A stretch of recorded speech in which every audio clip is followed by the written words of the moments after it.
आप सादर आमंत्रित हैं। मैं पद्मदेव मिश्रा अपने को होस्ट श्रीमती आरुषि सेठ के साथ आप सभी को और देश विदेश से जुड़े सभी दर्शकों का हार्दिक अभिनंदन और स्वागत करता हूं। 23 अगस्त 2023 आज की शाम इसरो के वैज्ञानिकों और सभी अंतरिक्ष वैज्ञानिकों के साथ लैंडर मॉड्यूल को चंद्रमा के सतह पर उतरने के ऐतिहासिक पलों को देखने के लिए तैयार और उत्सुक हैं। जी हाँ, इसरो के गौरवपूर्ण इतिहास में एक और अध्याय जुड़ने जा रहा है और आज हम सब लोग इसके साक्षी बनेंगे। आप ये सारे विजुअल्स अपने स्क्रीन पर इसरो के मिशन ऑपरेशन कॉम्प्लेक्स यानी मॉक से देख रहे हैं, जो कि बेंगलुरु में स्थित telemetry tracking and command network ISTRAC से प्रसारित किया जा रहा है। ये विजुअल्स आपको पावर डिसेंट के काउंटडाउन और उस पथ को प्रदर्शित कर रहा है जिस पे चलकर लैंडर आज चंद्रमा के साउथ पोल पे सेफ और सॉफ्ट लैंडिंग करेगा। आपको ध्यान दिला दूं, इस समय हम लोग पावर डिसेंट शुरू होने से लगभग 22 मिनट दूर हैं।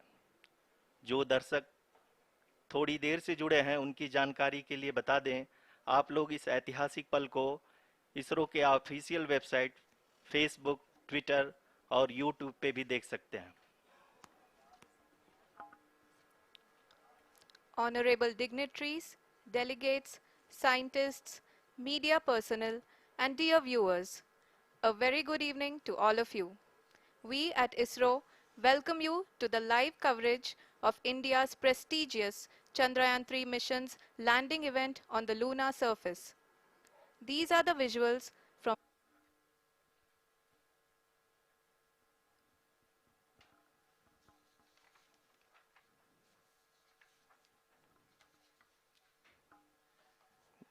धन्यवाद आरुषि। अगर मैं सही मायने में कहूँ तो अंतरिक्ष का कोई भी मिशन हो और चाहे किसी भी देश के द्वारा संचालित किया जा रहा हो, इसरो मिशन की निश्चितता और अनिश्चितता के बीच बहुत ही महीन अंतर होता है, जिससे कि एक मिशन सफल या असफल होता है। लेकिन ना हम थके ना हम हारे।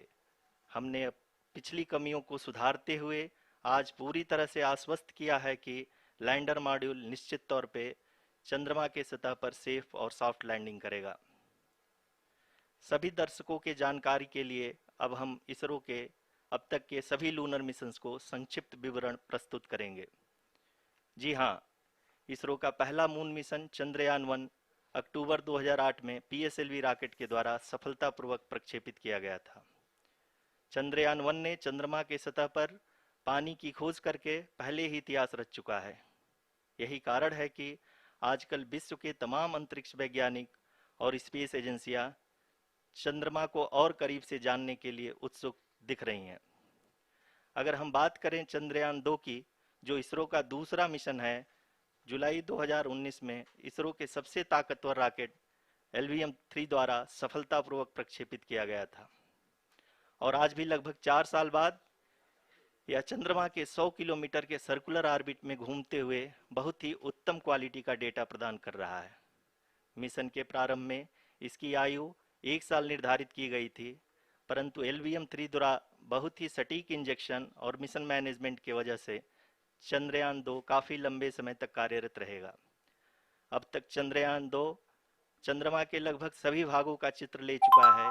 इसका एक बहुत ही महत्वपूर्ण पेलोड OHRC यानी कि ऑर्बिटर हाई रेजोल्यूशन कैमरा विश्व का सबसे बेहतरीन कैमरा है, जो कि चंद्रमा के सतह का लगातार पिक्चर भेज रहा है।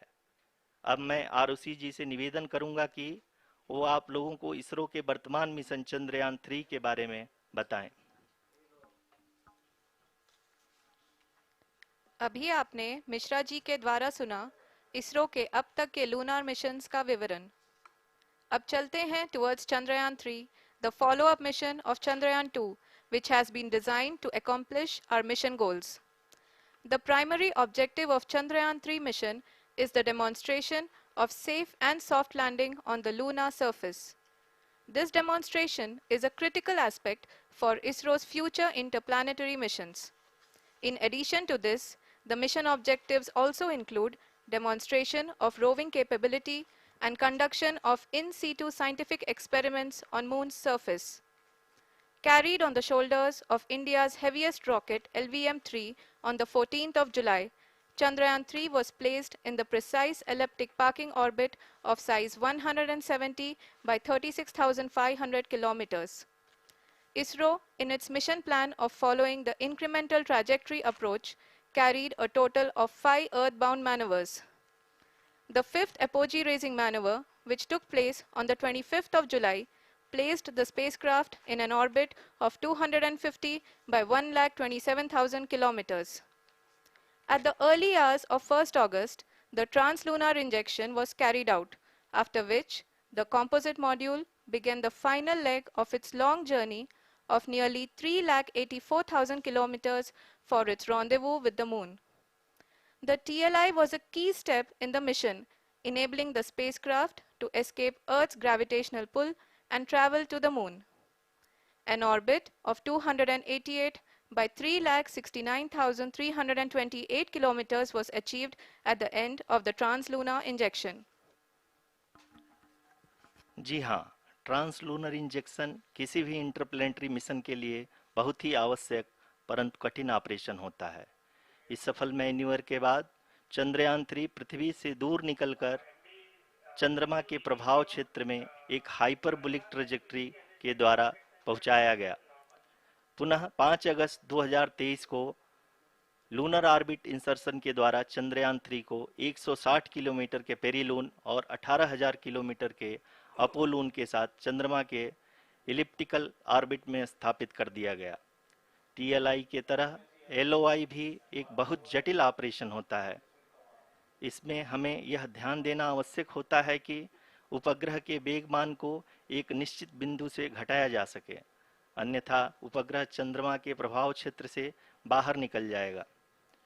एलओआई के सफलतापूर्वक परिचालन के बाद चंद्रयान-3 की कक्षा को 4 बार और परिवर्तित किया गया। इस दौरान चंद्रमा की अधिकतम ऊंचाई को घटाकर 160 किलोमीटर कर दिया गया। इस पूरी प्रक्रिया में प्रपल्सन मॉड्यूल का लगभग 755 किलोग्राम ईंधन का उपयोग हुआ और चंद्रयान-3 के वेगमान को लगभग 850 मीटर प्रति सेकंड कम कर दिया गया। लैंडर मॉड्यूल को लगभग 150 किलोमीटर के सर्कुलर ऑर्बिट में स्थापित करने के बाद 17 अगस्त 2023 को प्रपल्सन मॉड्यूल से अलग कर दिया गया।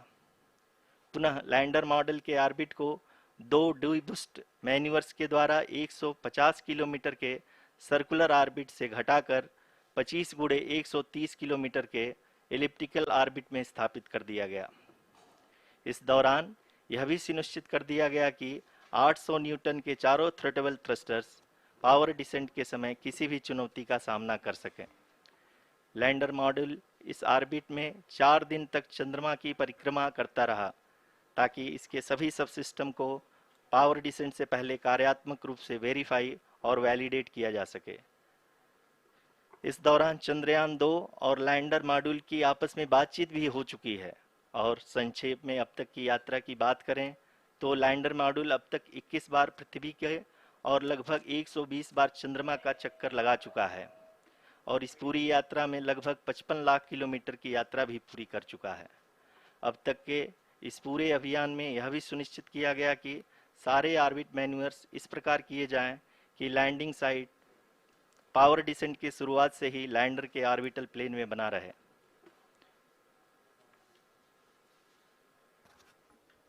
Make it further complicated. That is true indeed. We have arrived at the crucial juncture wherein the orbit plane contains the desired landing site at the start of powered descent. We are also happy to